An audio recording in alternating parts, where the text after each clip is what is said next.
नमस्कार, आप देख रहे हैं दूरदर्शन किसान। खेती और किसानी से जुड़ी नवीनतम जानकारियों के साथ इस खास कार्यक्रम आत्मनिर्भर भारत में आप सभी का स्वागत है। मैं हूं मोनालिसा। आइए बताते हैं क्या है नया आज के कार्यक्रम में। Asia Pacific rural and agri credit association और नाबार्ड के क्षेत्रीय नीति फोरम की बैठक का उद्घाटन।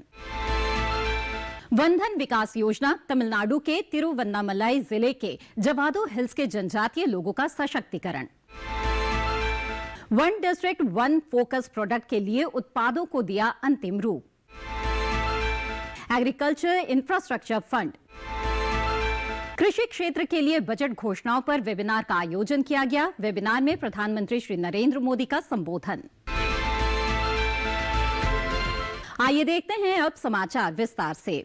Asia Pacific rural and agriculture credit association और राष्ट्रीय कृषि और ग्रामीण बैंक नाबार्ड द्वारा संयुक्त रूप से आयोजित क्षेत्रीय नीति फोरम की बैठक का उद्घाटन गुरुवार को केंद्रीय कृषि एवं किसान कल्याण, ग्रामीण विकास, पंचायत राज तथा खाद्य प्रसंस्करण उद्योग मंत्री श्री नरेंद्र सिंह तोमर ने किया। इस अवसर पर श्री तोमर ने कहा कि कृषि व ग्रामीण क्षेत्र की मजबूती व प्रगति पर भारत सरकार का पूरा फोकस है। इसके लिए अनेक महत्वाकांक्षी योजनाएं व कार्यक्रम चलाए जा रहे हैं जो छोटे किसानों के लिए काफी लाभकारी हैं। आइए देखते हैं इस पर एक खास रिपोर्ट। अप्राका 24 देशों का संघ है जिसमें इन देशों के केंद्र बैंक, नियामक प्राधिकरण, ARDB, सहकारी बैंक महासंघ, वाणिज्यिक बैंक, कृषि वित्त से जुड़ी सरकारी एजेंसियां आदि 87 संस्थाएं सदस्य है। अप्राका का उद्देश्य विभिन्न विकासात्मक बैंकों, केंद्रीय बैंकों, कृषि व ग्रामीण विकास से जुड़ी अन्य एजेंसियों में कृषि को बढ़ावा देने के लिए बेहतर समझ, क्रॉस लर्निंग व सहयोग विकसित करना है। क्षेत्र नीति फोरम का विषय कृषि व्यवसाय क्लस्टरों को बढ़ावा देने और ऋण बढ़ोतरी के साधनों के लिए विकास सहयोग रहा। फोरम में 2 उप विषय थे, लघु किसानों का समूहीकरण और कृषि विकास में इसकी भूमिका तथा गारंटी तंत्र, किसानों के समूहों और मूल्य श्रृंखला की अन्य एजेंसियों के लिए क्रेडिट संवर्धन समाधान। इन पर वक्ताओं ने अपने विचार साझा किए। नरेंद्र सिंह तोमर ने कहा कि भारतीय अर्थव्यवस्था कृषि व गांव आधारित है, जिसकी तरक्की के लिए प्रधानमंत्री श्री नरेंद्र मोदी लगातार कोशिशें कर रहे हैं। हम भली भांति जानते हैं कि जब तक गांवों में रोजगार व पैसा नहीं होगा तब तक कृषि आगे नहीं बढ़ेगी। दूरदर्शी प्रधानमंत्री ने इसी कड़ी में जन धन खातों की स्कीम प्रारंभ की। उनके प्रयास स्वरूप करोड़ों लोगों को बैंकिंग संपर्क में लाया गया। नए सिस्टम में पारदर्शिता है, बिचौलिए खत्म हुए, वहीं लीकेज बचत में बदल गई है। उन्होंने भारत सहित एशिया प्रशांत क्षेत्र के देशों द्वारा महामारी से निपटने के लिए की गई पहलों, विशेष रूप से ग्रामीण गरीबों पर महामारी के प्रभाव को कम करने के लिए उठाए गए उपायों की सराहना की। उन्होंने फोरम को सरकार के आत्मनिर्भर भारत अभियान की जानकारी दी, जिसमें विशेष रूप से किसान उत्पादक संगठनों पर ध्यान केंद्रित किया गया है। 6,865 करोड़ रुपए खर्च कर 10,000 नए FPO बनाए जा रहे हैं। साथ ही प्रधानमंत्री किसान सम्मान निधि योजना में लगभग 11.25 करोड़ किसानों के बैंक खातों में 1,15,000 करोड़ रुपए से ज्यादा की राशि जमा कराई गई है। आत्मनिर्भर भारत अभियान के अंतर्गत घोषित 20 लाख करोड़ रुपए के विभिन्न पैकेजों के क्रियान्वयन का काम चल रहा है, जिससे कृषि और ग्रामीण क्षेत्र के विकास को बल मिलेगा। इसमें कृषि व संबद्ध क्षेत्रों के लिए 1.5 लाख करोड़ रुपए से अधिक के पैकेज दिए गए हैं। कानूनी सुधार के माध्यम से भी कृषि क्षेत्र को बढ़ावा दिया जा रहा है, जिससे क्रांतिकारी बदलाव की उम्मीद है और इस दिशा में सरकार पूरे मनोयोग से काम कर रही है। नरेंद्र सिंह तोमर ने कहा कि भारत में ग्रामीण जीवन सुगम बनाने के लिए सरकार प्रयत्नशील है। प्रधानमंत्री आवास सड़कों का काम तेजी से चल रहा है, अन्य सुविधाएं भी मुहैया कराई जा रही है। स्वयं सहायता समूहों से 7 करोड़ बहनें जुड़ी हुई है, जिन्हें बैंक भी मदद कर रहे हैं। तोमर ने एशिया प्रशांत क्षेत्र के देशों को नीतिगत फोरम पर एक साथ लाने के लिए नाबार्ड के प्रयासों की सराहना की और ग्रामीण गरीबी आदि मुद्दों का अनुभव जन्य समाधान करने के लिए नीति फोरम को अनुभव और विचारों का आदान प्रदान करने के लिए शुभकामनाएं दी।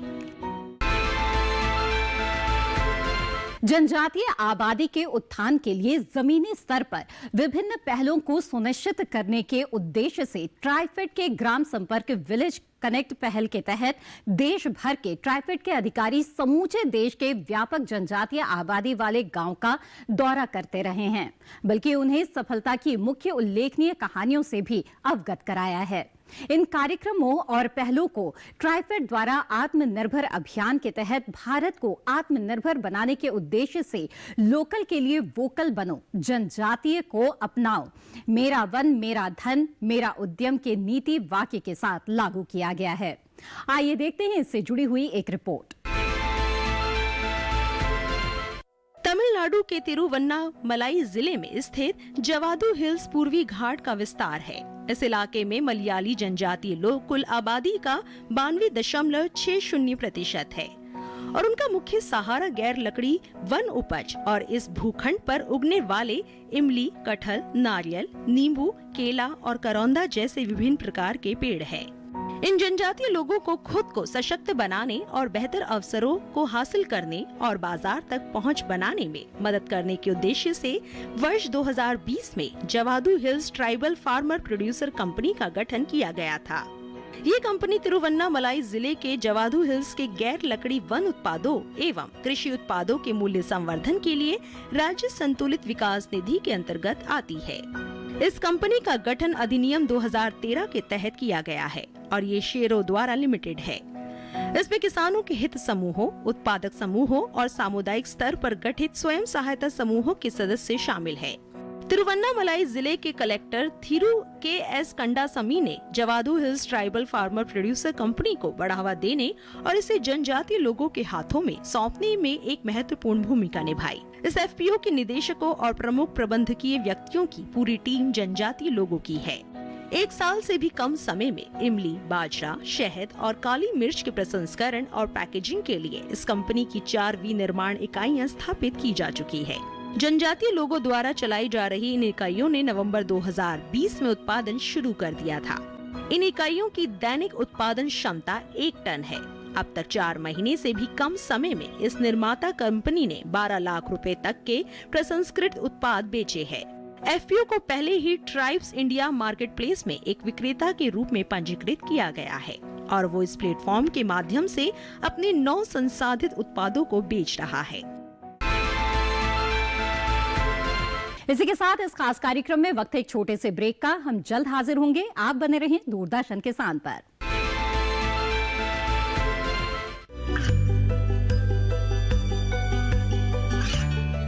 गांवों और पिछड़े क्षेत्रों में सरकारी योजनाओं की जानकारी पहुंचा। देश में कौशल और क्षमता विकास कर ग्रामीणों को सामाजिक बदलाव और विकास से जोड़ने की दूरदर्शन किसान की पहल चौपाल चर्चा देखें सोमवार से शुक्रवार सुबह 9 बजे। ये कामयाबी है अन्नदाता की। ये कहानी है खेत और खलिहानों की। कैसे करें अपने पशुओं की देखभाल, जानिए गांव-गांव के किसानों का हाल। देखिए गांव किसान सोमवार से शुक्रवार दोपहर 12 बजे सिर्फ डीडी किसान पर। ब्रेक के बाद आप सभी का फिर से स्वागत है। सरकार किसानों की आमदनी बढ़ाने के लिए लगातार प्रयासरत है। इसी क्रम में कृषि और किसान कल्याण मंत्रालय ने one district one focus product यानी ODOFP के लिए उत्पादों को अंतिम रूप दिया है। ODOFP के कार्यान्वयन से किसानों को फायदा तो होगा ही, साथ ही इसके बाद कृषि निर्यात में बढ़ोतरी भी होगी। ज्यादा जानकारी के लिए आइए देखते हैं ये रिपोर्ट।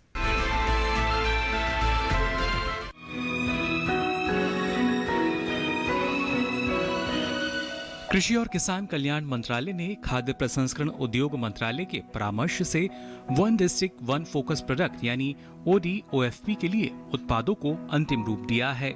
देश भर के 728 जिलों के लिए कृषि, बागवानी, पशु, पोल्ट्री, दूध, मछली पालन, जलीय कृषि, समुद्री क्षेत्रों से उत्पादों की पहचान की गई है।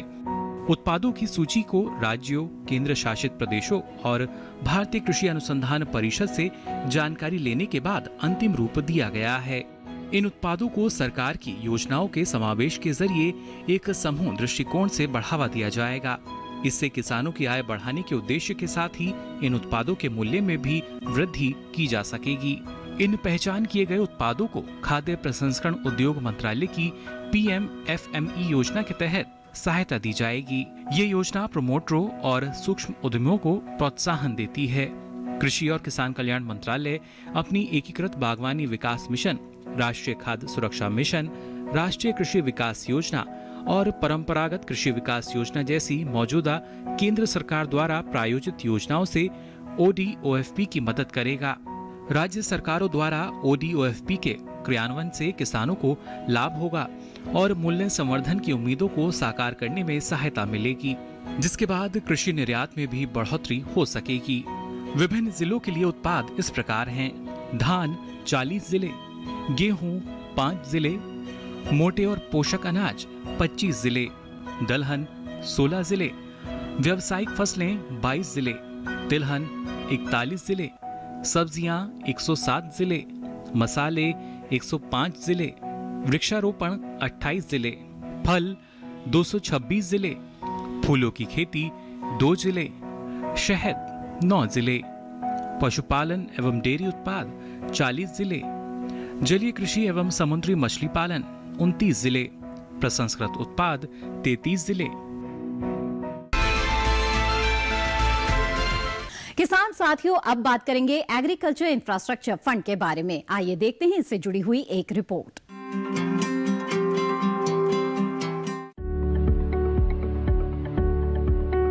कृषि क्षेत्र को बेहतर बनाने के लिए अवसंरचना यानी बुनियादी ढांचा बहुत ही महत्वपूर्ण है।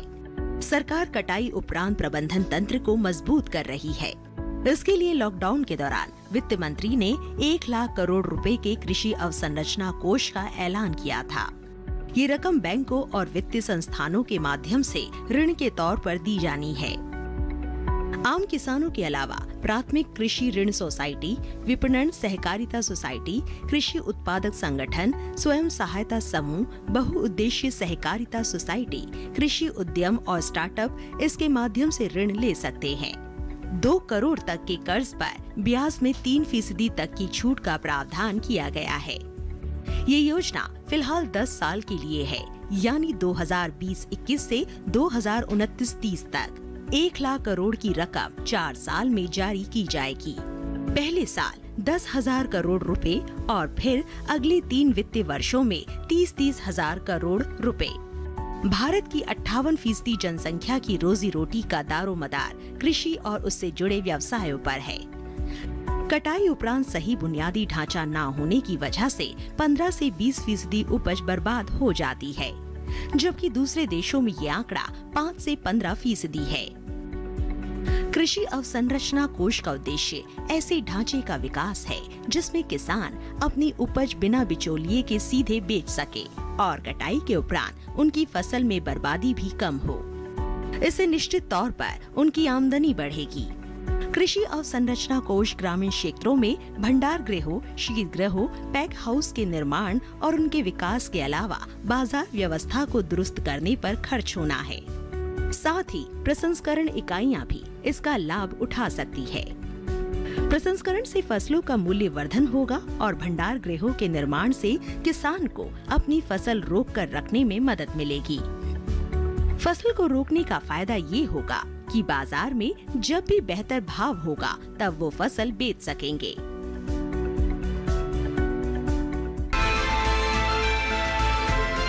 इसी के साथ इस खास कार्यक्रम में वक्त हो चला है एक और छोटे से ब्रेक का। हम जल्द हाजिर होंगे। आप बने रहें दूरदर्शन किसान पर।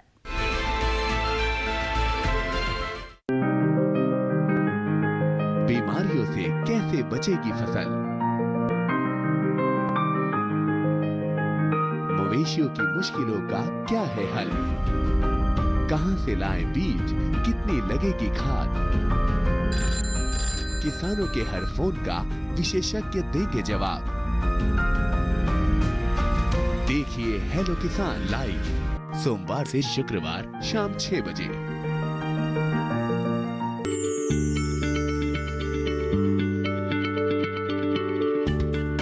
आप किसी बीमारी से परेशान हैं?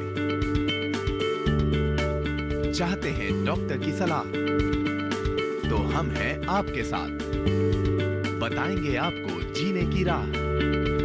समस्याएं आपकी, समाधान देश के मशहूर विशेषज्ञों के। घर बैठे बात करें देश के जाने माने डॉक्टरों से। हमारे लाइव प्रोग्राम स्वस्थ किसान में हर शनिवार शाम 6 बजे से 7 बजे तक। ब्रेक के बाद आप सभी का फिर से स्वागत है। कृषि क्षेत्र के लिए बजट घोषणाओं पर वेबिनार का आयोजन किया गया। वेबिनार में प्रधानमंत्री श्री नरेंद्र मोदी ने संबोधित किया और आइए देखते हैं उन्होंने क्या कुछ कहा इस संबोधन में। आपके सुझावों की इस वर्ष के बजट में बहुत अहम भूमिका रही है और आपने भी जब बजट देखा होगा तो आप सबके ध्यान में आया होगा कि आपके सुझावों को, आपके विचारों को इसमें समाविष्ट करने का भरसक प्रयास किया गया है। वो काम तो हो गया। अब जो आज का ये संवाद है, ये संवाद कृषि सुधारों और बजट के प्रावधानों को हम आगे बढ़ाएं, तेजी से आगे बढ़ाएं, लास्ट माइल डिलीवरी तक पहुंचे, निश्चित समय सीमा में करें और बड़ी एफिशिएंसी के साथ करें और फिर भी सबको जोड़ करके करें। पब्लिक प्राइवेट पार्टनरशिप का परफेक्ट नमूना, सेंटर और स्टेट का कोऑर्डिनेशन का परफेक्ट नमूना, ऐसा हम आज की चर्चा से निकालना चाहते हैं। इस वेबिनार में एग्रीकल्चर, डेयरी, फिशरीज जैसे भांति भांति के सेक्टर्स के एक्सपर्ट भी हैं। पब्लिक, प्राइवेट और कोऑपरेटिव सेक्टर के साथी भी आज हमें उनके विचारों का भी लाभ मिलने वाला है। और देश के रूरल इकोनॉमी को फंड करने वाले बैंकों के प्रतिनिधि भी हैं। आप सभी आत्मनिर्भर भारत के लिए जरूरी आत्मनिर्भर ग्रामीण अर्थव्यवस्था के महत्वपूर्ण स्टेक होल्डर्स हैं। मैंने कुछ समय पहले संसद में इस बात को विस्तार से रखा था कि कैसे देश के छोटे किसानों को ध्यान में रखते हुए सरकार ने बीते वर्षों में अनेक महत्वपूर्ण निर्णय लिए हैं। इन छोटे किसानों की संख्या 12 करोड़ के करीब है और इनका सशक्तिकरण, इन छोटे किसानों का एम्पावरमेंट ही भारतीय कृषि को अनेक परेशानियों से मुक्ति दिलाने में बहुत मदद करेगा। इतना ही नहीं, ग्रामीण इकोनॉमी का ड्राइविंग फोर्स भी वही बनेगा। मैं अपनी बात आगे बढ़ाने से पहले बजट में कृषि के लिए जो किया गया है उसकी कुछ हाइलाइट्स आपके सामने दोहराना चाहता हूं। मैं जानता हूं आप इन सारी बातों से परिचित हैं। सरकार ने इस बार एग्रीकल्चर क्रेडिट टारगेट को बढ़ाकर 16,50,000 करोड़ रुपया कर दिया है। इसमें भी पशुपालन, डेयरी और फिशरीज सेक्टर को प्राथमिकता दी गई है। रूरल इंफ्रास्ट्रक्चर फंड को भी बढ़ाकर 40,000 करोड़ रुपया कर दिया गया है। माइक्रो इरिगेशन फंड की भी राशि बढ़ाकर 2 गुना कर दी गई है। ऑपरेशन ग्रीन स्कीम का दायरा बढ़ाकर अब 22 पेरिसेबल प्रोडक्ट्स तक का उसको कर दिया गया है। देश की 1000 और मंडियों को ई नाम से जोड़ने का फैसला लिया गया है। इन सारे ही निर्णयों में सरकार की सोच झलकती है, सरकार का इरादा महसूस होता है और साथ साथ सरकार के विजन का पता चलता है। और ये सारी बातें आप सबके साथ चर्चा में से उभरी हुई है, जिसको हमने आगे बढ़ाया है। लगातार बढ़ते हुए कृषि उत्पादन के बीच 21वीं सदी में भारत को पोस्ट हार्वेस्ट क्रांति या फिर फूड प्रोसेसिंग क्रांति और वैल्यू एडिशन की आवश्यकता है। देश के लिए बहुत अच्छा होता अगर ये काम 2-3 दशक पहले ही कर लिया गया होता। अब हमें जो समय बीत गया है उसकी भरपाई तो करनी ही करनी है। आने वाले दिनों के लिए भी अपनी तैयारी और अपनी तेजी को बढ़ाना है। साथियों, अगर हम अपने डेयरी सेक्टर को ही देखें तो आज वो इतना मजबूत इसलिए है क्योंकि इतने दशकों में उसने प्रोसेसिंग का बहुत विस्तार किया है। आज हमें एग्रीकल्चर के हर सेक्टर में, हर खाद्यान्न, हर सब्जी, फल, फिशरीज सभी में प्रोसेसिंग पर सबसे ज्यादा फोकस करना है। और प्रोसेसिंग की व्यवस्था उसे सुधारने के लिए जरूरी है किसानों को अपने गांव के पास ही स्टोरेज की आधुनिक सुविधा मिले। खेत से प्रोसेसिंग यूनिट तक पहुंचने की व्यवस्था सुधारनी ही होगी। प्रोसेसिंग यूनिट की hand holding farmer producer organisations मिलकर के करें। और हम सब ये जानते हैं कि फूड प्रोसेसिंग क्रांति के लिए देश के किसानों के साथ ही देश के पब्लिक प्राइवेट कोऑपरेटिव सेक्टर को भी पूरी ताकत से सही दिशा में आगे बढ़ाना होगा। साथियों, आज ये समय की मांग है कि देश के किसान की उपज को बाजार में ज्यादा से ज्यादा विकल्प मिले। सिर्फ रॉ प्रोडक्ट या फिर सिर्फ उपज तक किसानों को सीमित रखने का नुकसान देश देख रहा है।